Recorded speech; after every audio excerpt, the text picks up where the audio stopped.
Cara, falando então de operação psicológica, vamos falar do Elon Musk dando ataque de faniquito sobre a eleição do Maduro? Bom, ah, o Elon Musk, Vou começar, vou colocar melhor aqui uma pergunta aqui que o Carlos CS colocou, que é a seguinte: vocês acham que a Venezuela é a última barreira que falta para os Estados Unidos dominarem totalmente a América do Sul? Joguei no colo sim, e saí. sim, acho. Que, na minha opinião, sinceramente, não, nada contra os meus amigos cubanos, mas sinceramente, em Cuba já era há muito tempo.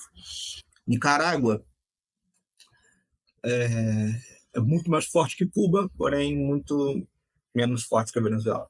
A Venezuela é hoje sim não apenas a última barreira, como uma barreira muito forte. Muito forte. Que essa é a questão, né? Porque Cuba, beleza, mas era uma ilhota na beira de Miami, né? A Nicarágua, pô, um pouco maior, um pouco mais forte, mas é um país pequeno. Não estou falando isso para esculhambar a Nicarágua, não conheço.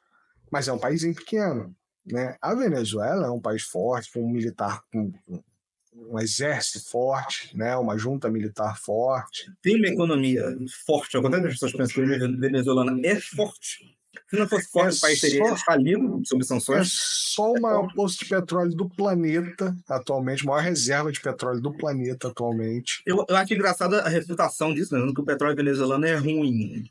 Assim, ruim é não ter petróleo. É, Se o petróleo tem uma qualidade natural inferior, o problema é dessa qualidade. Melhor ainda, você cria uma indústria que melhora a qualidade desse petróleo, gera mais indústria ainda. Então, assim, não existe esse fator. A Venezuela cometeu muitos erros econômicos no passado. Apostou numa visão bem, digamos, terceiro-mundista, de fato, de exportação de petróleo e assistencialismo. De fato, cometeu muitos erros. Mas esses erros têm sido revertidos com o tempo. A situação mas isso aí, econômica. Lucas, essa questão do petróleo, isso aí é uma coisa, de repente, então vou chamar o. Opa! Superchat, valeu, Carlos CS. Obrigadão. Eu até vou chamar o Rubão aqui para falar sobre isso uma hora dessa, que é exatamente essa questão da qualidade do petróleo. Ele tem qualidade inferior para o refino nos padrões colocados como europeus, né? Os padrões de Sim, primeiro sim. mundo, né? E tudo mais. Não quer dizer que ele não sirva para tu fazer piche, para tu fazer asfalto, para tu fazer gasolina. Sim. Ele só tem uma qualidade inferior, você precisa purificar mais, enfim, tudo, precisa trabalhar mais, você precisa de uma tecnologia para refinamento que seja compatível com os padrões indicados pelos Estados Unidos, União Europeia de qualidade. Mas, no final das contas, o que acontece é isso que você falou mesmo, que o Brasil faz isso também. É o movimento terceiro-mundista. Ele vende o petróleo de qualidade inferior mais barato e compra o petróleo de qualidade superior, tem uma perda, paga um pouco a mais, mas Uhum. não tanto, e aí refina mais fácil, né? Mas aí é diferente. O Brasil, pelo menos, refina o próprio petróleo. Eu acredito que a Venezuela também refina o próprio petróleo.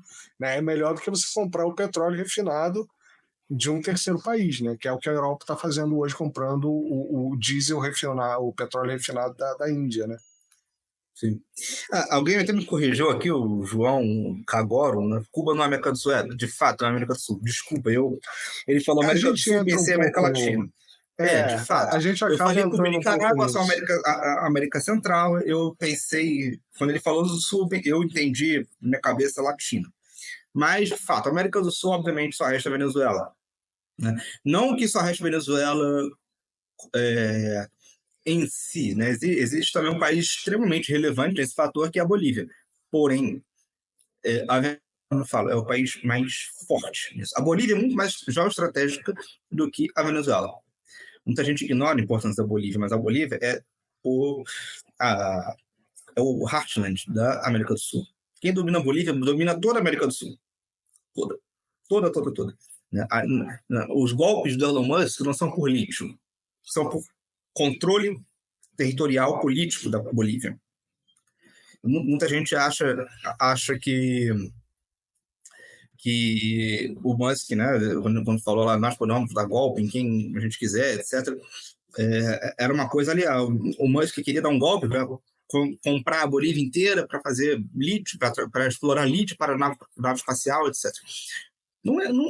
Não se resume a isso. A Bolívia, historicamente, tem sido o país mais assediado na América do Sul pelo seu controle geoestratégico. Ela proporciona acesso aos Andes, à Amazônia, a tudo.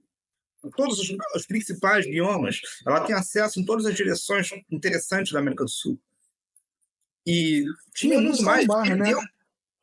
Ou eu me confundi? Exatamente. Perdeu.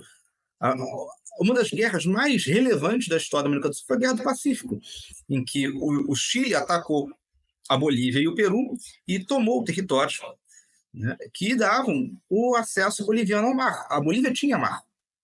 Por isso ela era mais relevante ainda do que é hoje. Ela era muito, muito poderosa em termos naturais, né, em termos geográficos. Ela perdeu o acesso ao mar para o Chile.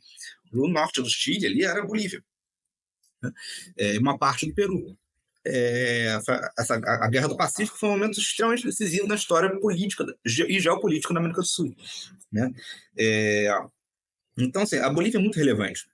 Porém, ela hoje não é um país que tenha condições de se defender sozinho. Hoje, quem protege, de fato, em algum grau a América do Sul é a Venezuela, que é um país militarmente muito forte. Muito forte. Tem sistemas de defesa antiaérea russos extremamente complexos.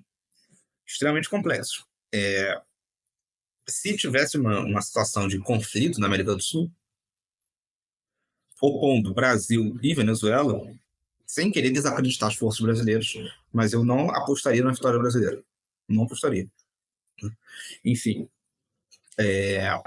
a Venezuela, enfim, é hoje uma barreira, sim, pela sua força. Agora, voltando à questão ali do Musk, o Musk representa uma das faces aí do setor,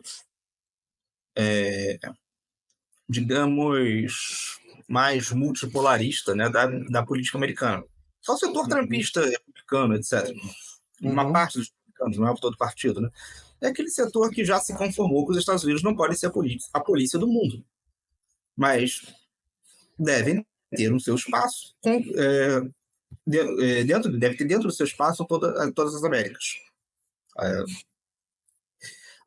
O recuo geopolítico americano é também uma retomada da antiga doutrina Monroe, né? Você fazia da América o território dos americanos. Essa é a doutrina deles. E eu, sinceramente, não acho que eles estejam tão errados em buscar isso. Eles estão delimitando geograficamente as suas zonas de interesse. Nós, errados estamos nós e não temos força suficiente para reagir a isso. É 1000 vezes melhor para o mundo que os Estados Unidos tenham seus interesses voltados dentro do continente, né? Nós é que temos que ter força para reagir a isso. A Venezuela está tendo. Aliás, qualquer país, né? Qualquer país, ele tem que garantir os seus próprios interesses, né? E aí, quando ele decide que seus próprios interesses é tomar outro país, o outro país é que tem que saber se, né? Não, fica aí na tua, irmão. Não, se mete aqui não. Exatamente. A Venezuela está tendo essa força. E por isso ela está sendo tão assediada. Assim, eu acho muito improvável que aconteça uma